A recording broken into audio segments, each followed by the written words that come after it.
This UCSD-TV program is a presentation of University of California Television for educational and non-commercial use only.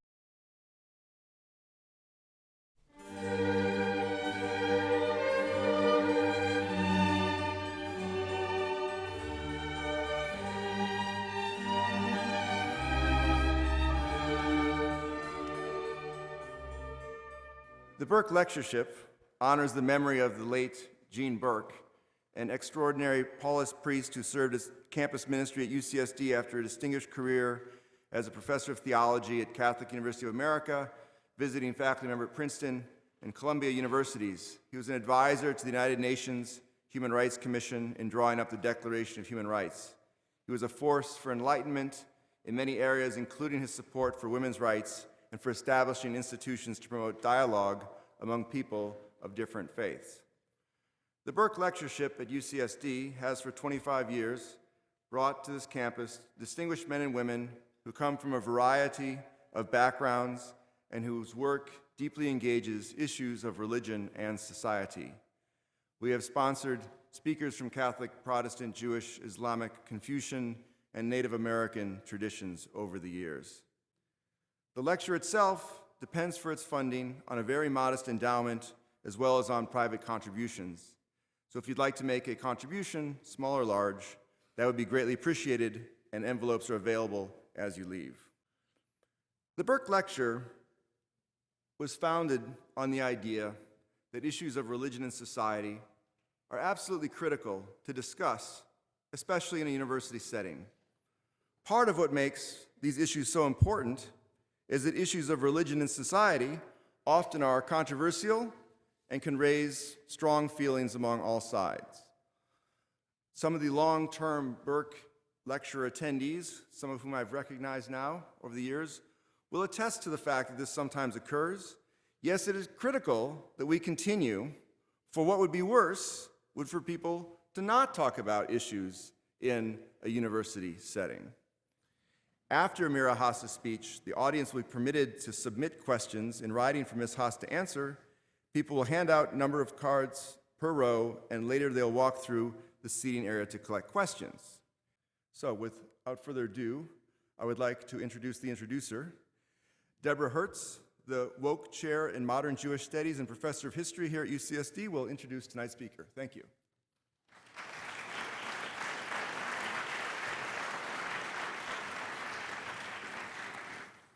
Well, this is a pleasure, and I'll be the last introducer of the introducers. Sometimes you feel like they just go on and on and on, but this is the last one. So I'm grateful for the opportunity to introduce the Israeli writer and journalist Amira Hass on behalf of the Burke Lectureship. She's the author of 2 books, Drinking the Sea at Gaza and Reporting from Ramallah, and her mother's Holocaust memoir with an introduction by her is also outside. Her journalism for the Israeli newspaper Haaretz, the New York Times of Israel, has been iconoclastic, and she's the recipient of many international awards. For those of you who like iconoclasm, she's been attacked both by Israelis and by Hamas and by Fatah, so it's a perfect storm. As the daughter of Holocaust survivors, she knows in her bones that the journey toward a Jewish state in Palestine has been painful for individuals as well as for various religious and ethnic groups. Understatement.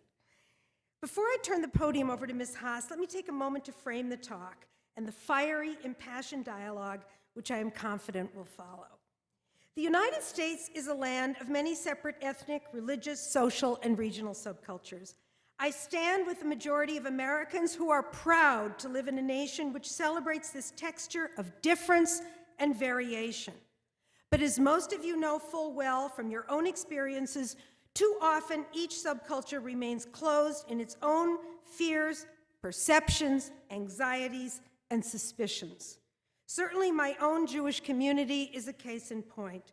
Centuries of anti-Semitism and the particular horrors of industrial death during World War II make such fears and suspicions all too rational. Yet just as we must all feel deeply our own group's particular history, we must also struggle to understand the situation as seen by those with different histories, different fears, and different suspicions.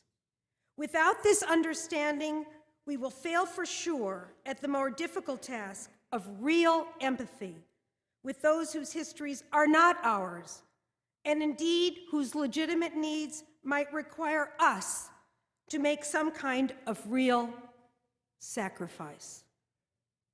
Without empathy across ethnic, national, and religious borders, we can be confident that prejudice, persecution, and violence will continue to cause injury, either by social death and humiliation or by violence. The university has always been and must continue to be a place where intellectuals and students, and indeed the broader public, learn how to debate, how to listen, how to gain knowledge, and how to empathize. In this spirit, I'm delighted that the Burke Lectureship has brought a thorny, complex, feisty figure such as Amira Hass to our campus. Although we sit here tonight far from the Middle East, we can take pleasure in knowing that Amira Hass is a thoroughly Israeli figure, representing the best tradition in Israeli democracy. Her fellow Israelis may not agree with her, but they have created a society where she thrives. I, as a Zionist, am immensely proud of this Israel. I close with a family anecdote. Anybody who knows me, who knows I'm a Jewish mother, so. In the academic year 2001-2002, my children, my husband, and I lived in Jerusalem, and a very scary year it was indeed.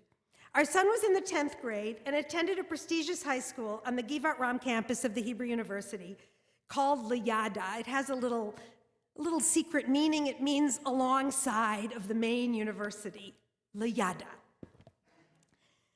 One day, his social studies class had Amira Hass as a speaker. She doesn't know how important she was in my son's life, but she knows it now. When he returned home that evening, his summary of her talk lasted for several hours. We had to sort of put him to bed. He was still talking. He was thunderstruck by what she said, the rejoinders she received from his fellow students, and the level of sophistication of the class discussion. I understand there was a lot of passion and sharp disagreements, no surprise to anyone who's spent time in Israel and loves Israel for that. I think he learned more from that 2-hour classroom experience than from the stacks of books he has read since then on the Middle East quagmire. Now, it is our turn for this opportunity. Thank you.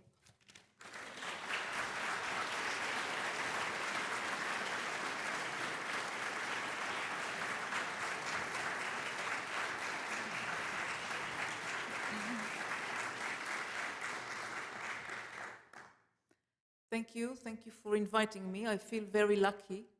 There is to be in such a beautiful area. There is an Israeli website of feminists against occupation. It's called Who Profits from the Occupation. So I thought of writing to them and add me to the list of who profits from the occupation. Last week, after a talk I gave at Hampshire College, I was approached by a Hebrew-speaking student. He is, he told me, from a kibbutz called Bror Hail. It's in the northern part of our Negev, of our desert, the Negev. I told him some of my best friends are from there. He was interested to know who, and I said, well, my response actually caught him by surprise, because I said, my friends are Palestinians who before 1948 owned the land on which your kibbutz is built. Their destroyed village is called Brer. And now they live in the Gaza Strip, scattered in several refugee camps, about 12 or 15 kilometers away from their original place. I'm saying this fact dryly, but I sense the people's loss and longing. I can see the parents of my friends who remember being expelled and running away from the village. I can sense their longing, not to their land as real estate and private property, but to a way of life which was violently terminated because of the war in 1948 and the Jewish rule.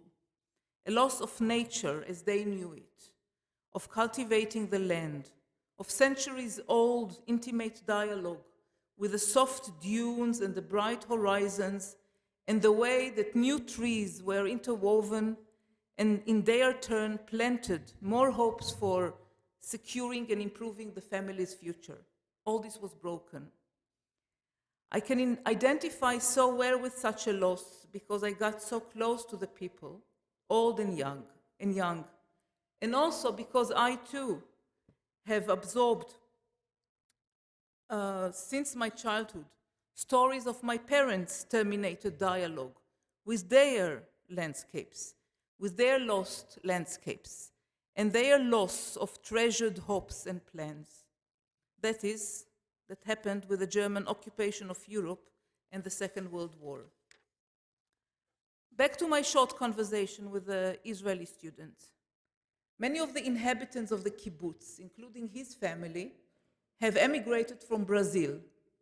If I want, I could move to that kibbutz. Actually, I had my alternative military service in a nearby kibbutz, in the Ruhama. But the original owners of the lands cannot go back.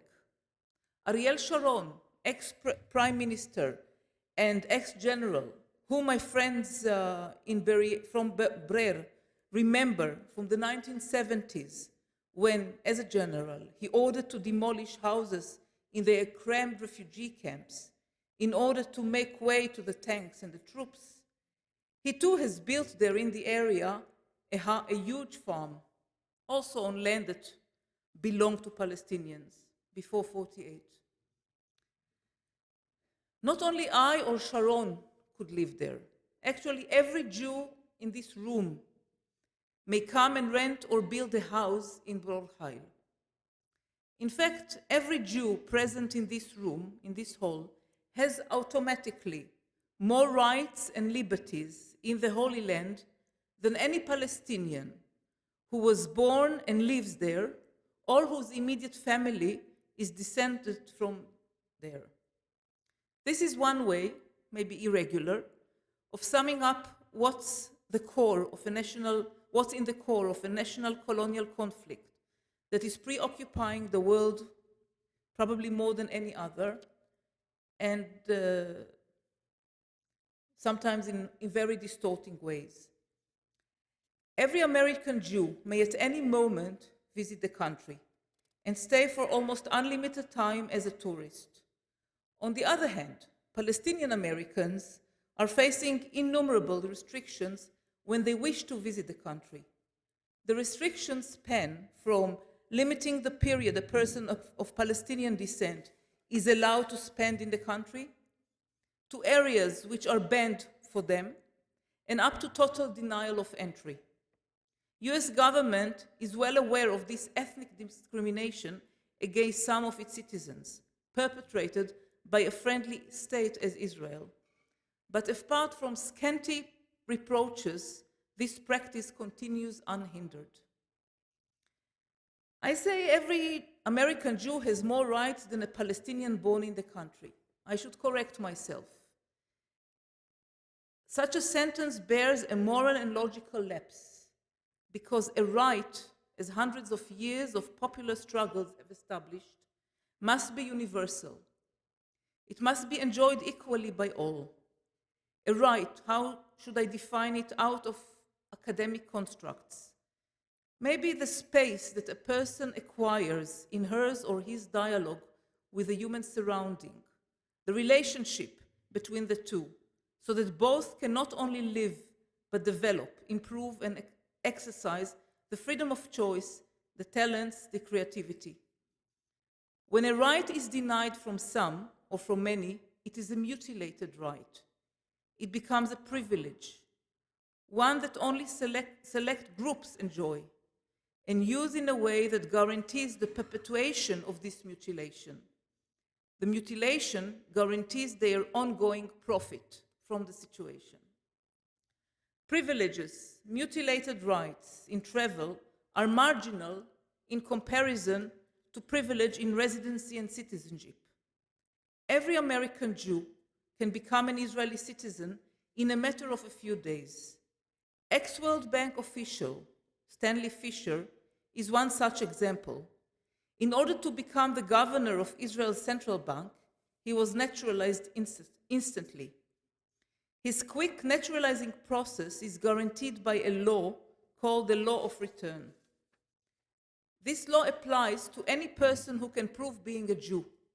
Absurdly enough, the definition of a Jew in Israel is based on strict religious conditions. The Nazi regime, on the other hand, was lenient in its definition. A Jew was one who had even one distant great-grandfather or mother. In Israel, a Jew is only a person born to a Jewish mother or who converted to Judaism in an orthodox religious way.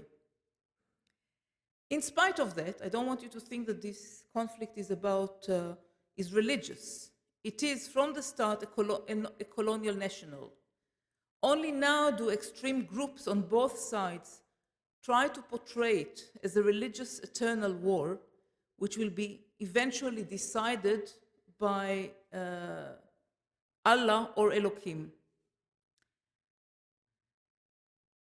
While admitting Jews or spouses of Jews during its 60 years of existence, Israel has adopted a number of practices that have led to the expulsion of Palestinians from their homeland. In 1948-49 war, Israel encouraged the flight and deliberated the expulsion of some 700,000 Palestinians and engaged in demolition of their villages and cities and taking over of their homes in order to render a return impossible. After the 1967 war, when Israel occupied the West Bank and the Gaza Strip, and until 1994, its military authorities have issued several orders which caused hundreds of thousands of more Palestinians who newly came under Israeli rule to lose their status of residency in their own homes, their own homeland. Once occupied in 1967, unlike Palestinians of 1948, Palestinians occupied in 1967 were not granted citizenship status, but were acknowledged as residents.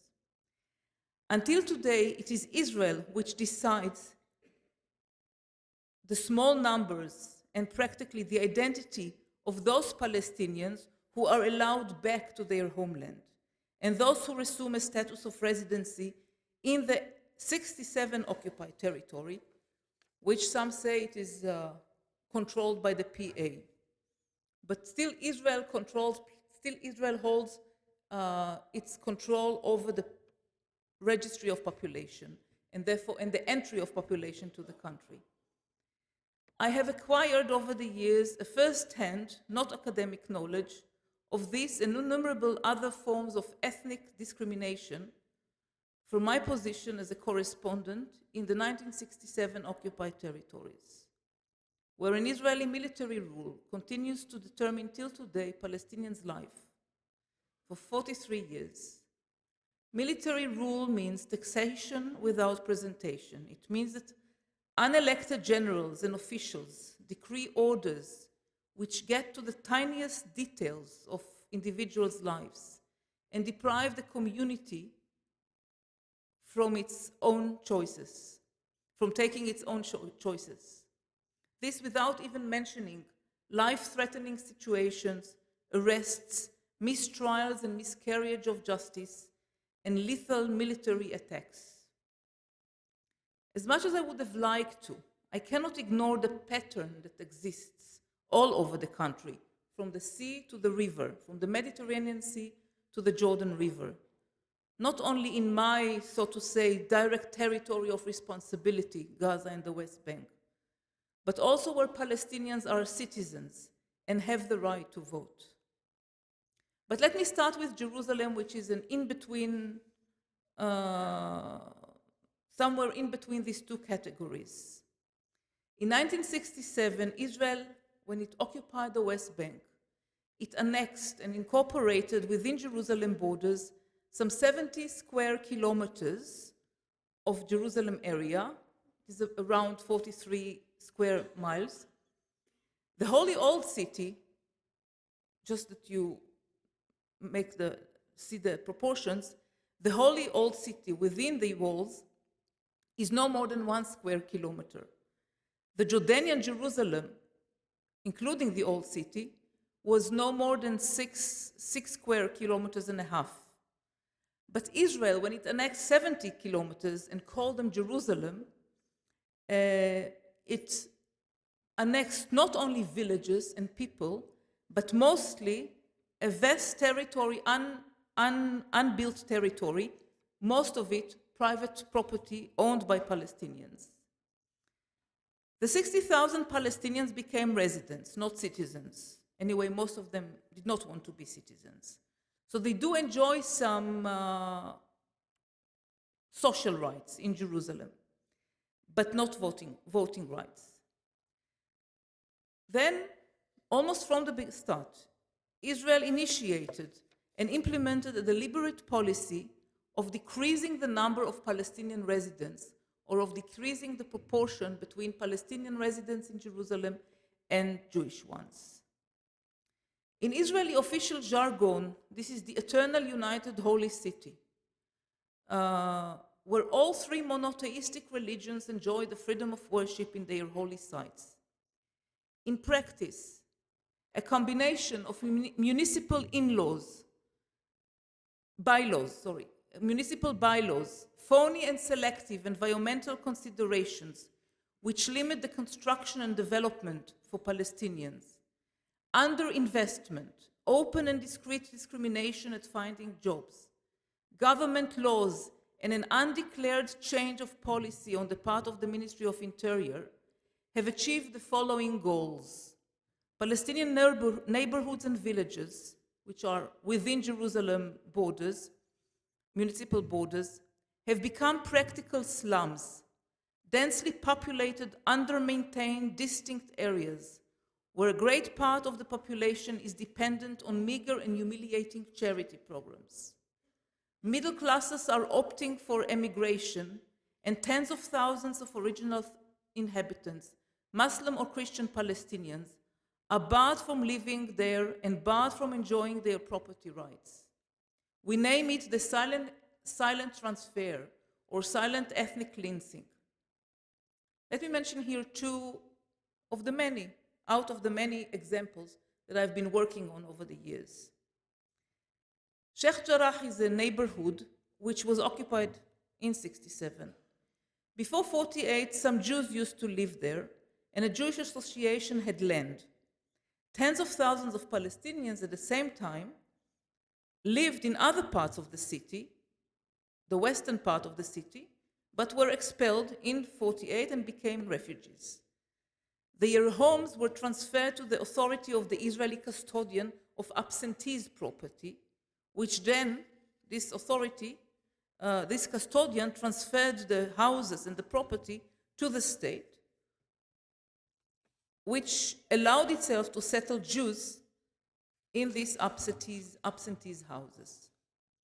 Some of the Palestinian families and refugees which were expelled received the empty land in Sheikh Jarrah, which had been registered in the past as Jewish property.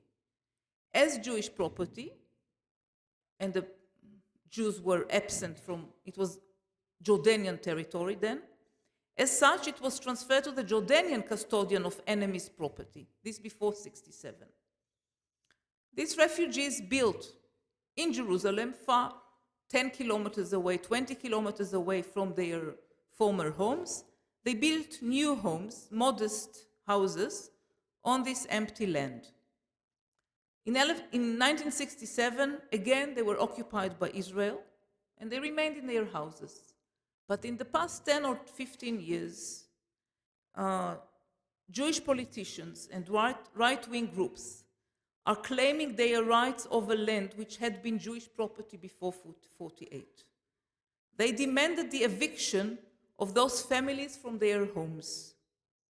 Israeli judges ruled favorably and ordered the eviction. They found some faults with some bureaucratic faults with the families, and ordered the eviction in spite of very consistent grassroots Israeli protest activity in the place for every day, and every Friday.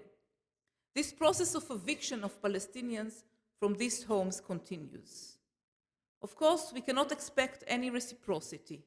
No Jew will be evicted, no Jew out of the hundreds of thousands will be evicted from the land and the houses that belonged to Palestinians before 48. Only Jewish property is considered sacred. And the Palestinians in Sheikh Jarrah were made refugees in their own homeland the second time. And just to add here to the picture, the police has been harsh in preventing Israeli protesters from demonstrating against the evictions, while it is all the time very permissive and lenient with settlers who constantly harass the Palestinians in this neighborhood and in others. Another example, Imad Hamada is a talented electronic engineer from East Jerusalem who completed his PhD in the US. He stayed overseas longer than he had planned. I'm sure that here among this audience, there are several Israeli Jewish students who for the same reason stayed longer in America, got married, found a good job, delayed their return, etc. But having done so, they do not lose their right to live and go back in their home country. Palestinian Jerusalemites do lose their right. With the 1967 annexation of Jerusalem, the Israeli law of residency was applied on its Palestinian inhabitants. Originally, the law addresses non-Jews who chose to emigrate to the country, but are not liable to citizenship by the law of return. The law of residency has some restrictions, as in other countries. The status may be revoked once a resident leaves the country for a long period. In this way, Hamada lost his residency status. He was 15 or 17 years out of the country. But he did not emigrate to the country.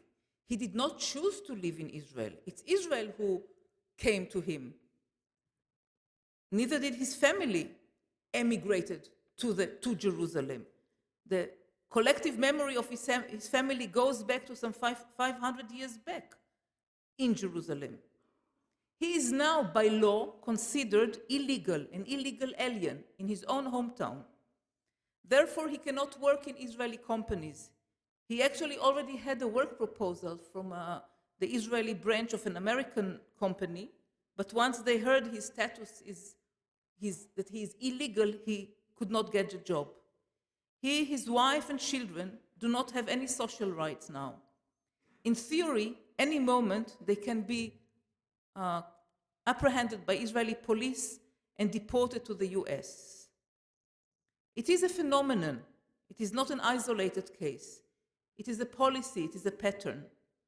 At least 15,000 people have therefore lost their residency status in the capital over the last years. More are facing a similar prospect. There are around 700,000 inhabitants in Jerusalem, 36% of whom are Palestinians.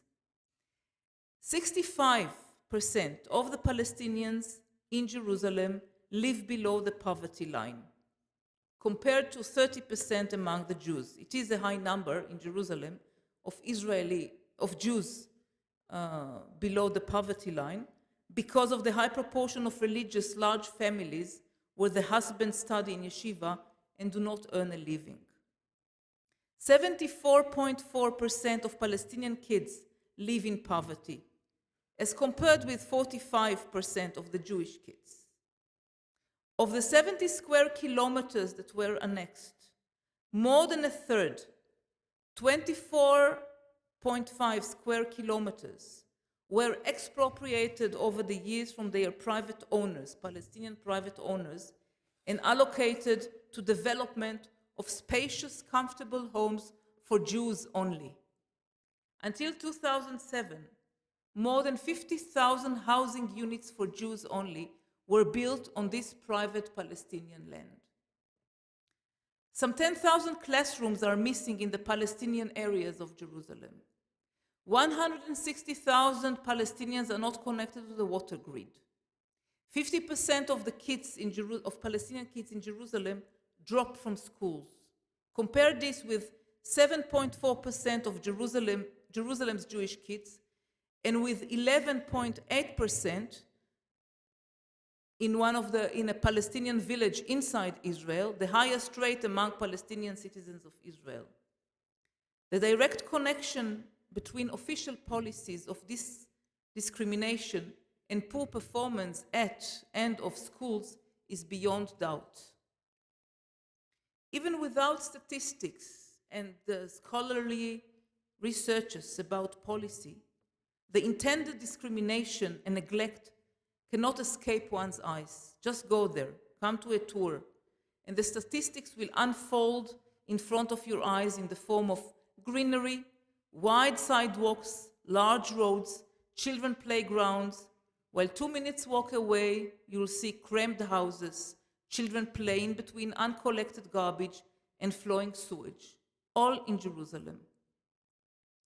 A similar situation exists in Israel proper, that is within the internationally recognized borders of pre-67 war. Some 20% of the Israeli population of 7.5 million are Palestinians. Unlike their brothers in 67 occupied territory, they are citizens, as I said, who have the right to vote.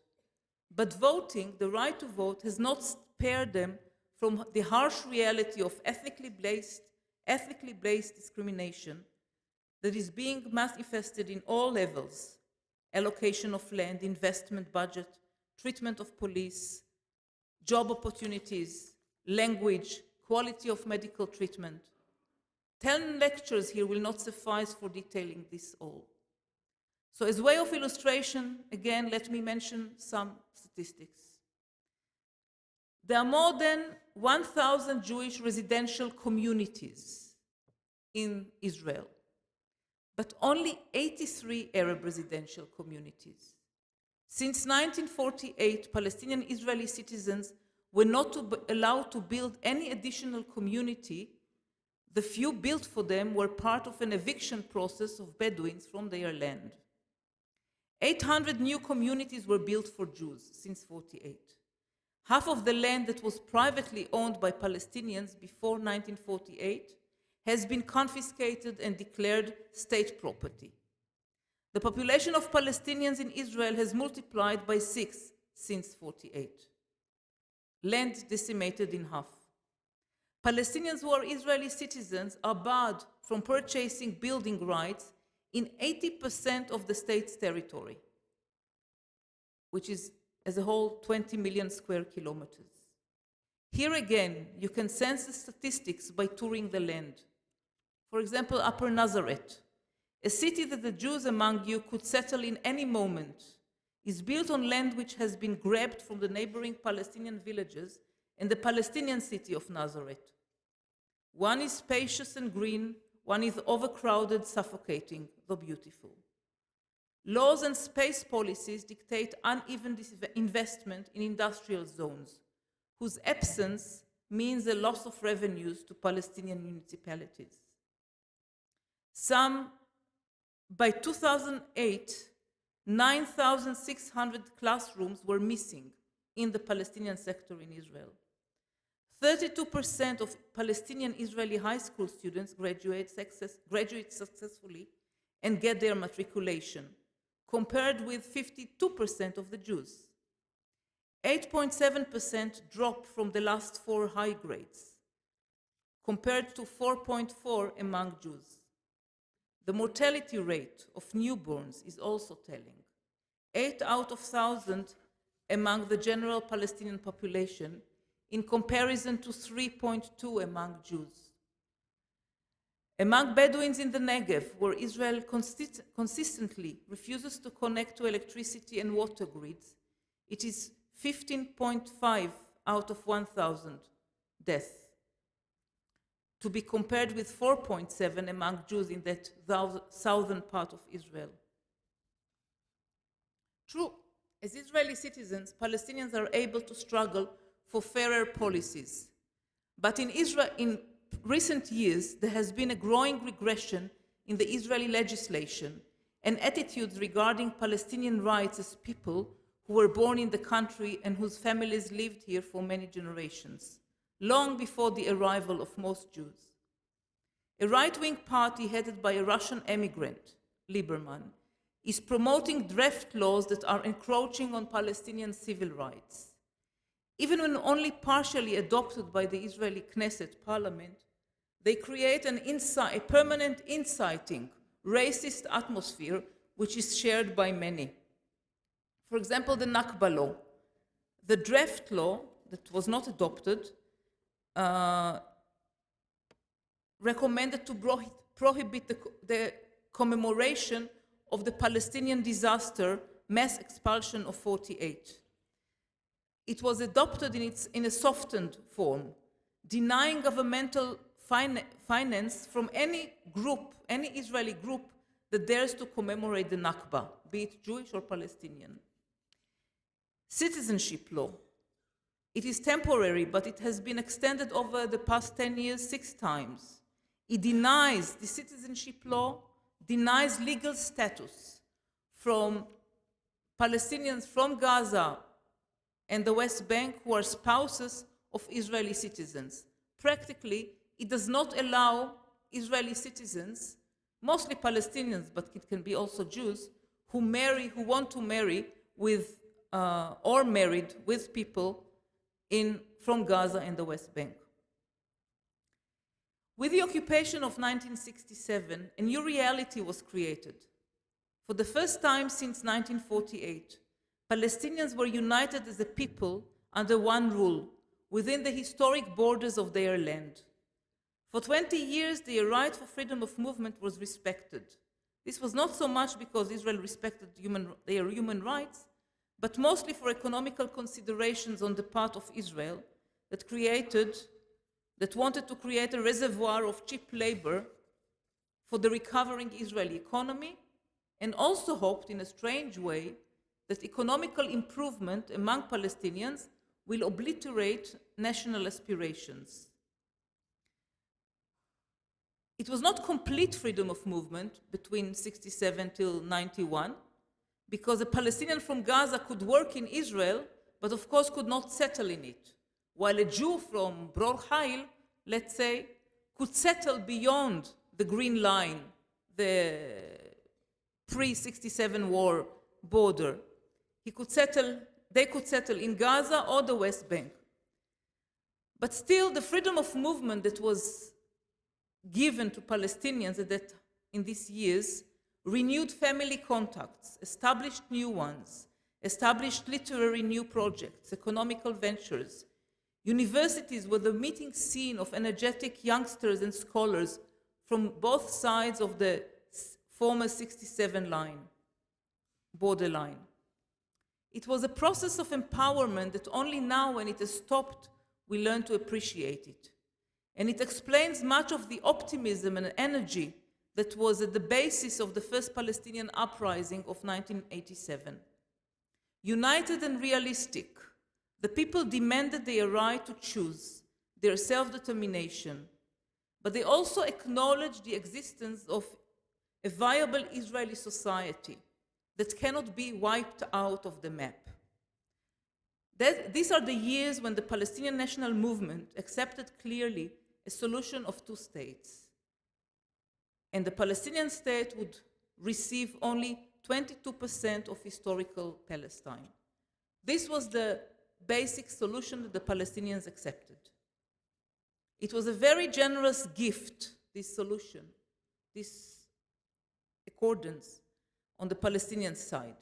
It was a generous gift that they offered to us, the Israeli Jews. Why a gift? Because by accepting the 2-state solution, the Palestinian liberation movement accepted a nuanced, non-binary historiography of the Palestinian plight. It accepted that Israel could not be analyzed as a colonialist entity only. True, Zionism developed in the context of colonialist Europe and adopted many of its condescending views and practices against native populations. At the same time, Zionism was a reaction to European Christian persecution of the Jews.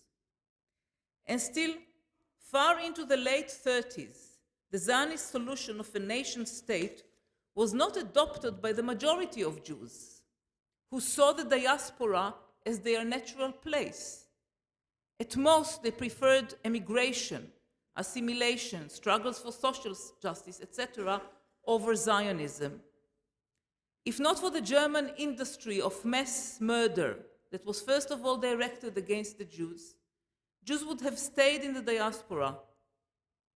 Let us not forget that the enlightened West, US and England, at the head of this enlightened West, blocked their gates to most Jews during the 30s and after the Holocaust.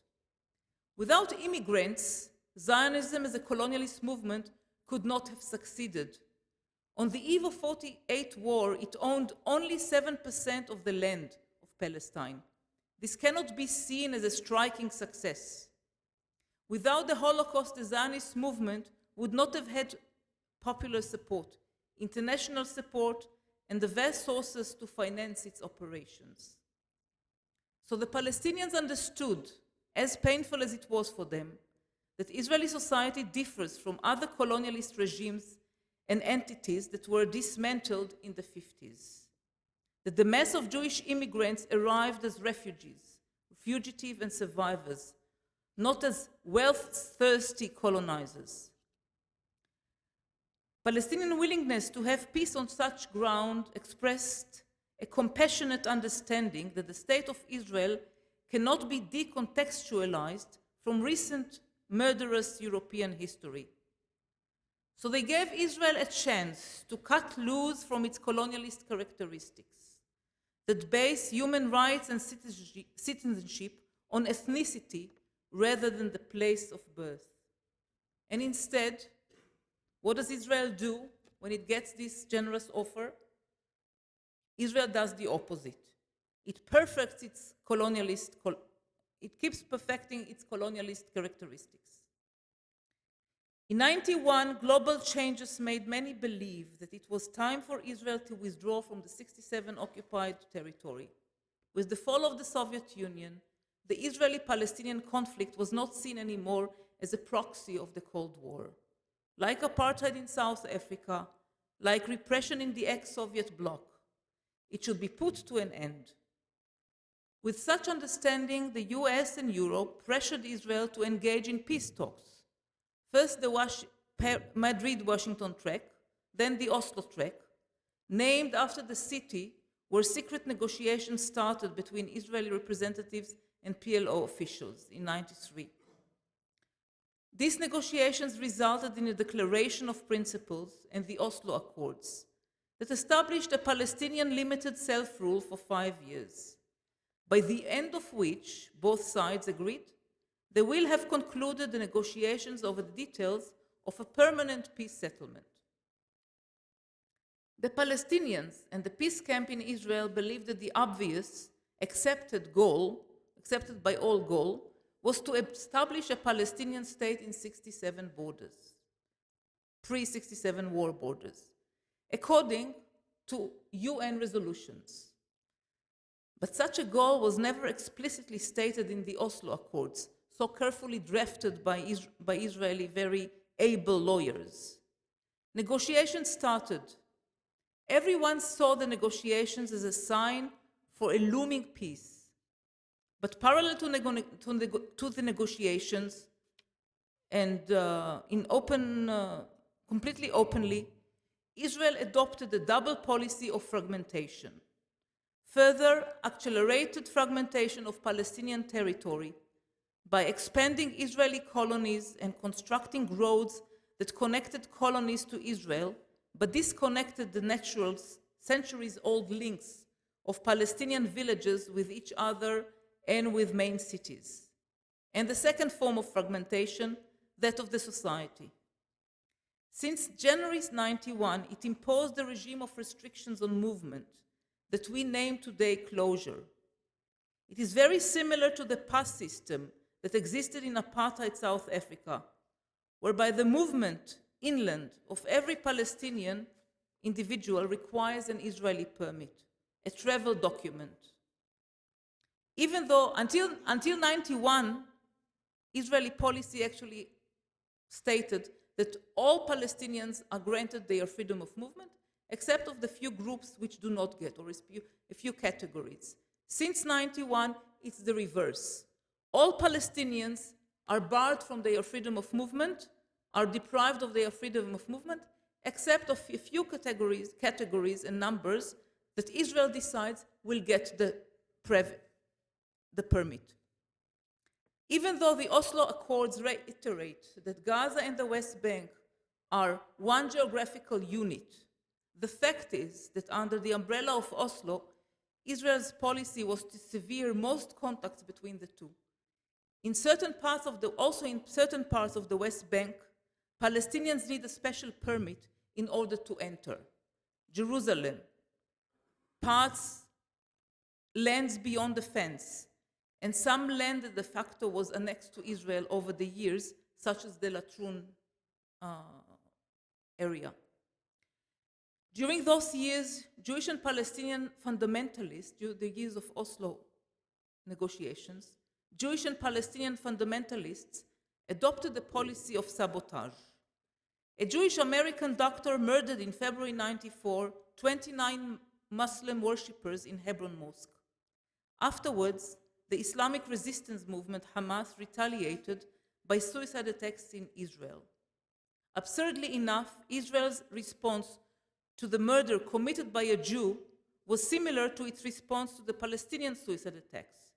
In both cases, it only tightened the movement restrictions of Palestinians, enhanced colonization, and in Hebron imposed a long curfew on the Palestinians, not the settlers, not the colonists from whose midst the killer came.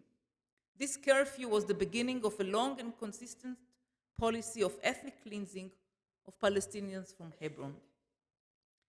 What was supposed to last 5 years exists till today, a reality of Palestinian very limited self-rule in nothing but scattered enclaves or reservations. Palestinians have authority over less than 40% of the West Bank, dispersed islands in otherwise Israeli fully controlled area where they are not allowed to develop, to fully cultivate, to build, etc., even though most of it is owned by Palestinians, privately owned. Israel controls the water resources and thus able to impose a quota on the quantities consumed by Palestinians. It's an average of 1/4 of the Israeli consumption. For every liter that Palestinians use, Israelis consume 4 liters. Jerusalem, holy and central for the Palestinians, is now as far as the moon for most of them, due to the closure policy. They don't go to Jerusalem. The Jordan Valley, to the east, 30% of the West Bank, is practically off limits. So are the lands beyond the separation fence. Again, without statistics, you see at play the logic of separate development, the euphemism that was used to describe South African apartheid. Lush colonies on Palestinian land, next to Palestinian villages and cities densely populated, not allowed to expand beyond the borders that Israeli military superiority has designated. Needless to say, every Jew in this hall can instantly move and live in one of those lush colonies in the 60% of the territory where West Bankers, Palestinian West Bankers, are not allowed to develop.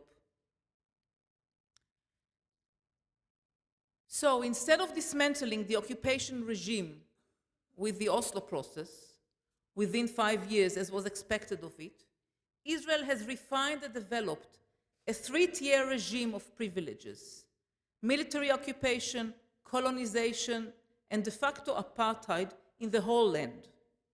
Only that it's called, in an Orwellian logic, a peace process. I know I'm selling coal to Newcastle and ice to the Eskimos. Privileges are far from being a foreign territory in American life and history. For many an Israeli Jew, the fact that our closest ally, the US, is the model regime of the privileged, which is based on centuries-old dispossession of the indigenous peoples, slavery, and world domination, is good enough a reason to adhere to our form of privileges. On the other hand, I sometimes get the impression that many a critic of Israel and its policies against the Palestinian people regard it as an island of evil in an ocean of goodness and benign regimes. Well, the world is not an ocean of goodness and benign regime. I mention these two opposite and equally misleading approaches in order to state that change requires us to see beyond binary appearances.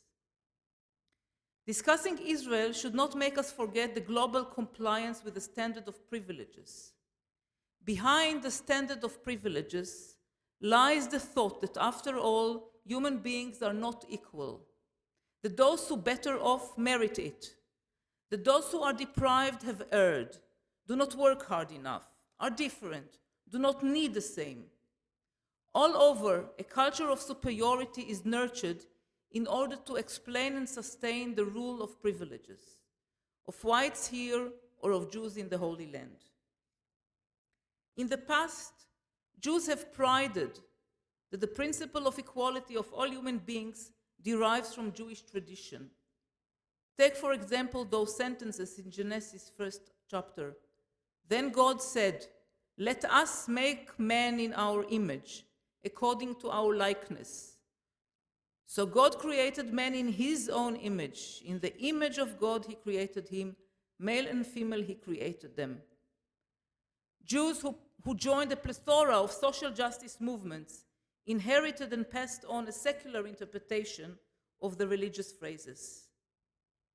Now more than ever, the Hebrew Bible is venerated and used as a real estate deed, which entitles us Jews to segregate fellow human beings, impose on them different laws and lesser rights, and even call for their expulsion from the land.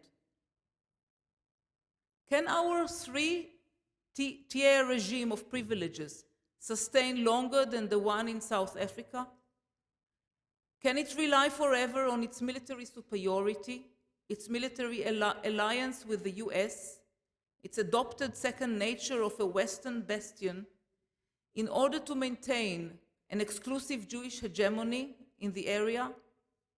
Can it guarantee in these abnormal circumstances the well-being and normal life of the Jewish community? This question should be the concern of everybody who cares for Israel, Jews and non-Jews alike. Thank you.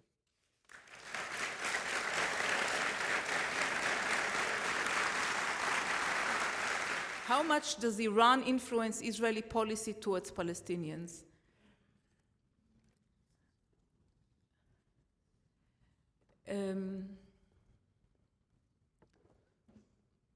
I guess I don't know much more than is written in openly.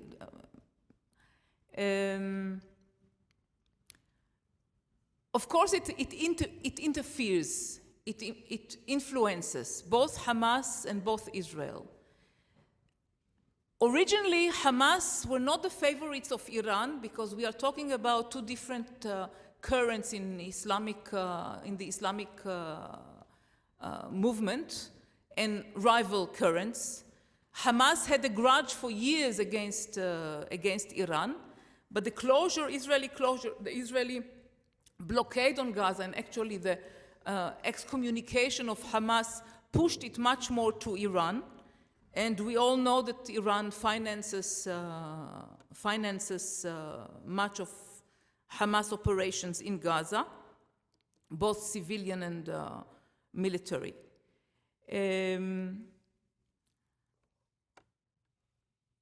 I think that Iran and Ahmadinejad, in a way, rescue Israel from It allows Israel to portray the Iran threat and the conflict with Iran as much more serious than the occupation of Palestinians and the privation of Palestinians from their rights. In that sense, it has a very, it plays into the hands of Israeli policy. It makes it much easier to minimize it and to portray a world threat, a new Hitler, which is, of course, denial of the Holocaust if Ahmadinejad is compared to Hitler. But it allows Israel to engage into this and to stress its role, again, its Western role in the region against the threatening Islam. If you think that Israel's colonization of Palestinian lands justifies violent resistance against Israelis, such as suicide bombings during the Intifada, if not, how do you think Palestinians should react to their situation? Any repression deserves its resistance. That's, but also resistance groups have to take into consideration human rights laws, international laws. They cannot, on the one hand, demand that Israel respects international law and then act against international law. But the methods of resistance, when they are murderous, where they attack civilians as well, do not exempt occupiers from their own crimes. Blacks in South Africa murdered civilians. Algerians murdered civilians. This did not make French colonialism pardonable or the South African apartheid a good regime. So we also have to distinguish here. I say that not only being more immoral, in my view, the attacks against civilians in Israel has proved counterproductive. It assisted Israel to continue policies of segregation, of grabbing of land, more than it could have done without it.